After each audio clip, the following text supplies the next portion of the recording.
बिस्मिल्लाहिर्रहमानिर्रहीम, अस्सलाम वालेकुम। Welcome back to PPSC pass paper 2015। इसके ऑप्शंस है जीरो, इसको कहते हैं जी, 1 प्लस एटा लिया था, इसका मोड लिया प्लस और आर्गूमेंट निकाला विच इज़ पाई बाय 4।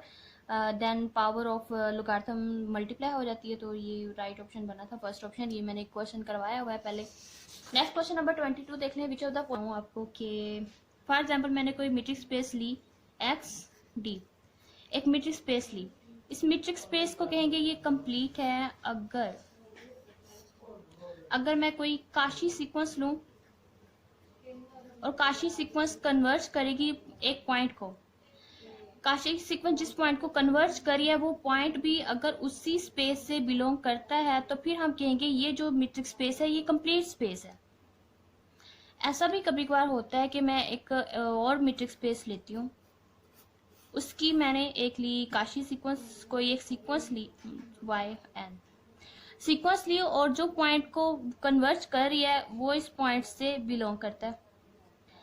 इसी सीक्वेंस स्पेस से मैं कोई एक और अगर मैं सीक्वेंस लूं और जिस पॉइंट को वो कन्वर्ज कर रही है वो पॉइंट मतलब इस स्पेस से बाहर है, वो स्पेस से बिलोंग नहीं करता, तो इस स्पेस मतलब कुछ काशी सीक्वेंस तो जो हमने ली उसके लिए तो ये जिस पॉइंट को कन्वर्ज करती है वो पॉइंट इसी स्पेस से बिलोंग करता है, और कुछ काशी सीक्वेंस के लिए जिस पॉइंट को वो कन्वर्ज करें वो इस पॉइंट या इस स्पेस से बिलोंग नहीं करता, तो ये हमारी इनकम्प्लीट मीट्रिक स्पेस होती है। इसे हम कहेंगे इनकम्प्लीट स्पेस। अगर हम किसी स्पेस से कोई सीक्वेंस लें, सीक्वेंस जिस पॉइंट को कन्वर्ज करती है वो पॉइंट भी उसी स्पेस से अगर बिलोंग करता है तो फिर हम उस स्पेस को कंप्लीट स्पेस कहेंगे, कि उसमें जो भी आप सीक्वेंस लें और जिस पॉइंट को वो कन्वर्ज करी है वो भी उसी स्पेस से बिलोंग करेगा, तो ये हमारी कंप्लीट स्पेस होती है। ये तो हो गया कॉन्सेप्ट कंप्लीट स्पेस क्या होती है। अब हम चेक करते हैं कि ऑप्शंस में से कौन सी कंप्लीट सेट है, और इसकी एग्जांपल भी दे देती हूँ। कंप्लीट स्पेस कौन कौन सी है? Set of real numbers is a complete space, set of complex numbers is a complete space, and set of R n tuples या एंड डायमेंशंस, ये तीनों हमारे पास कंप्लीट स्पेस है। इनके प्रूफ तो मैं अब यहाँ पे नहीं करवाऊंगी, ये कंप्लीट स्पेस है। These are complete space.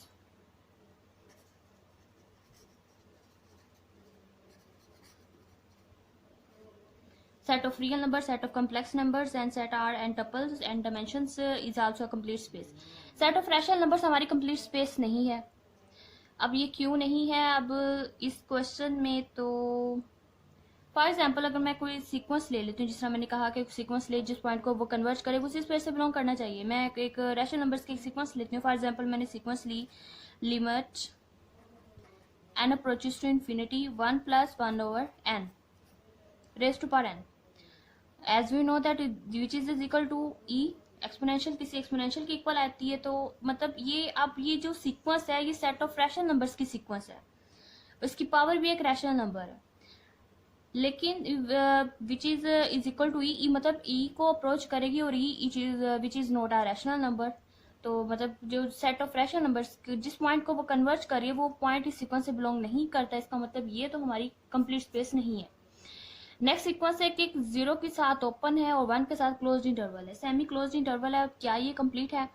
ये भी कंप्लीट नहीं है। इसकी भी मैं एक आपको सीक्वेंस लेके बता देती हूँ। Limit n approaches to infinity 1/n+1 ले लें। इस अगर मैं यहाँ लिमिट अप्लाई करूँ तो which is equal to 1/∞ which is equal to 0। 0 तो स्पेस या इस सीक्वेंस से बिलोंग ही नहीं करता।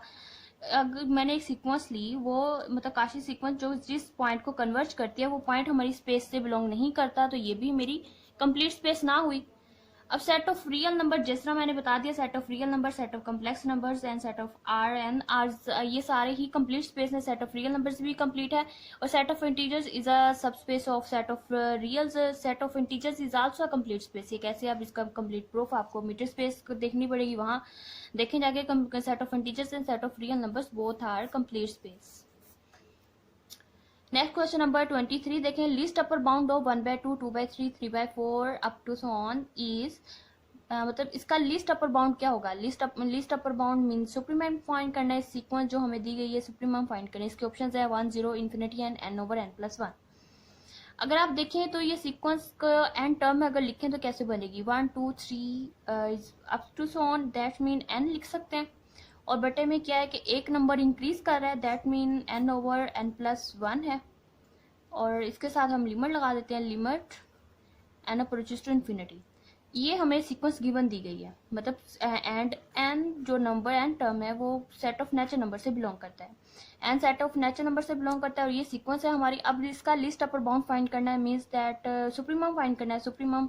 अब इसके अंदर हम इसके लिमिट लगाएं तो क्या बनता है, नीचे से अगर limit n approaches to infinity, n common ले लें, 1 प्लस 1 ओवर एन, एन से cancel, which is equal to limit n approaches to infinity 1 over 1 plus 1 over n. अगर लिमिट अप्लाई करें तो 1 over infinity 0, 1 over 1 is equal to 1।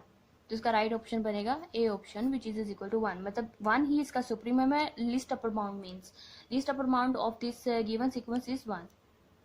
जिस तरह paper में कोई भी सीक्वेंस दी गई हो, पहले उसकी एन टर्म बना लें, एन टर्म बनाने के बाद इसको हम इस तरह भी लिख सकते, चलें ये सही है। एन टर्म बनाने के बाद लिमिट अप्लाई करें और